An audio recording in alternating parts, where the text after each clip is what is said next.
Syekh Muhammad bin Abdul Wahab berkata, "Dan agar menjadikan engkau termasuk orang yang bila diberi maka ia bersyukur, berbeda dengan orang yang jika diberi, lalu ia mengingkari kenikmatan itu dan menentangnya.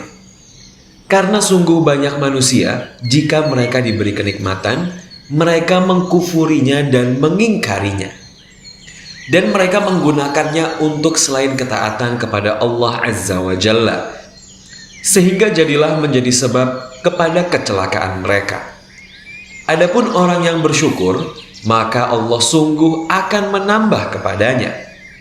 Dan ingatlah juga, tatkala Rabb kalian memaklumkan, sesungguhnya jika kalian bersyukur, pasti kami akan menambah nikmat kepada kalian." Quran Surat Ibrahim ayat 7. Dan Allah Azza wa Jalla menambah karunia-Nya dan kebaikannya kepada orang-orang yang bersyukur. Sehingga jika engkau ingin tambahan nikmat, maka bersyukurlah kepada Allah Azza wa Jalla. Dan jika engkau ingin kenikmatan itu hilang, maka ingkarilah kenikmatan itu. Syekh Muhammad bin Abdul Wahab rahimahullah berkata, "Dan bila ia diberi cobaan, maka ia sabar. Allah Jalla wa'ala memberi cobaan kepada para hamba. Dia menguji mereka dengan musibah-musibah, dengan perkara yang tidak disukai, dengan musuh-musuh dari kalangan orang kafir dan munafik. Sehingga mereka butuh untuk bersabar, tidak pesimis, dan tidak putus asa dari rahmat Allah. Dan mereka tetap kokoh di atas agama mereka. Mereka tidak menjauh dari agama bersama fitnah-fitnah atau pasrah terhadap ujian-ujian. Bahkan mereka tetap kokoh di atas agama mereka dan sabar terhadap penderitaan berupa keletihan-keletihan di jalan agama itu. Beda dengan orang yang jika diberi cobaan, dia tidak sabar, marah, dan putus asa dari rahmat Allah Azza wa Jalla.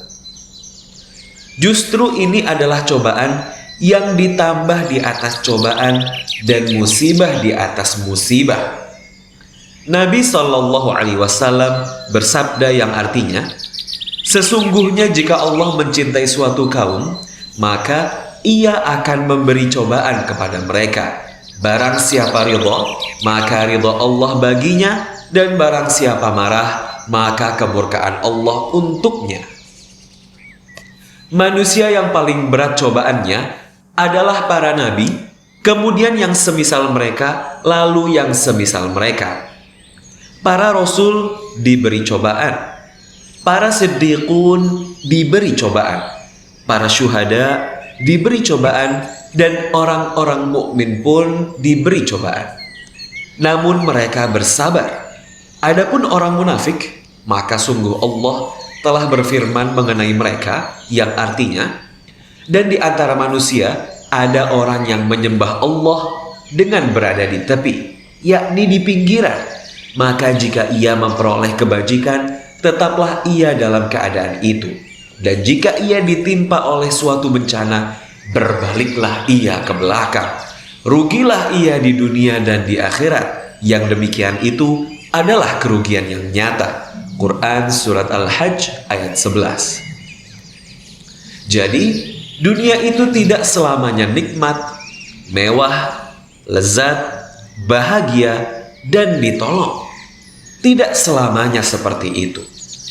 Allah menggilirnya di antara para hamba.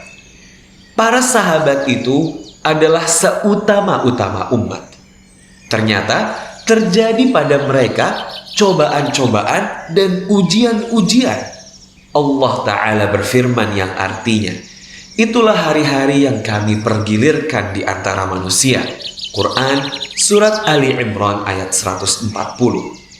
Sehingga hendaklah seorang hamba menenangkan jiwanya bahwa apabila dia diberi cobaan, sesungguhnya itu tidak hanya terjadi pada dirinya saja, bahkan cobaan itu dahulu sudah menimpa para wali Allah. Maka hendaknya dia tenangkan jiwanya sabar, dan menunggu kelapangan dari Allah Ta'ala. Dan akibat yang baik itu bagi orang-orang yang bertakwa. Syekh Muhammad bin Abdul Wahhab rahimahullah berkata, dan apabila ia berbuat dosa, maka ia pun memohon ampun kepada Allah. Adapun orang yang berbuat dosa lalu tidak meminta ampun, malah menambah dosa-dosa, maka ia celaka wal'iyadzubillah. Akan tetapi, seorang yang beriman itu, apabila muncul dosa dari dirinya, ia segera bertaubat. Dan juga orang-orang yang sering apabila mengerjakan perbuatan keji atau menganiaya diri sendiri, mereka ingat akan Allah, lalu memohon ampun terhadap dosa-dosa mereka. Dan siapa lagi yang dapat mengampuni dosa selain Allah? Quran Surat Ali Imran ayat 135. Sesungguhnya taubat di sisi Allah hanyalah taubat bagi orang-orang yang mengerjakan kejahatan lantaran kejahilan, yang kemudian mereka bertaubat dengan segera. Quran Surat An-Nisa ayat 17. Makna kejahilan bukanlah tidak adanya ilmu, karena orang yang tidak mengetahui ilmu itu tidak disiksa. Akan tetapi, kejahilan di sini adalah tidak adanya penguasaan diri. Setiap orang yang bermaksiat kepada Allah, maka ia jahil, yang bermakna kurang penguasaan diri, kurang akal, dan kurang peri kemanusiaannya. Terkadang seorang itu berilmu, akan tetapi ia jahil dari sisi yang lain. Dari sisi bahwa ia tidak memiliki penguasaan diri dan kekokohan di dalam beberapa perkara. Kemudian mereka bertaubat dengan segera, yakni setiap mereka berbuat dosa, lantas mereka memohon ampun. Tidak ada seorang pun yang maksum, terjaga dari perbuatan dosa. Akan tetapi, segala puji bagi Allah, bahwa Allah membuka pintu taubat. Maka wajib bagi hamba jika ia berbuat dosa untuk segera bertaubat. Namun, apabila hamba itu tidak bertaubat dan tidak memohon ampun, maka ini adalah tanda kecelakaan baginya. Kemudian terkadang ia berputus asa dari rahmat Allah, lalu setan mendatanginya seraya mengatakan padanya, tidak ada taubat untukmu. Inilah ketiga perkara itu, yaitu jika ia diberi, ia bersyukur. Jika ia diberi cobaan, ia bersabar. Dan apabila ia berbuat dosa, lantas ia meminta ampun. Inilah tanda kebahagiaan.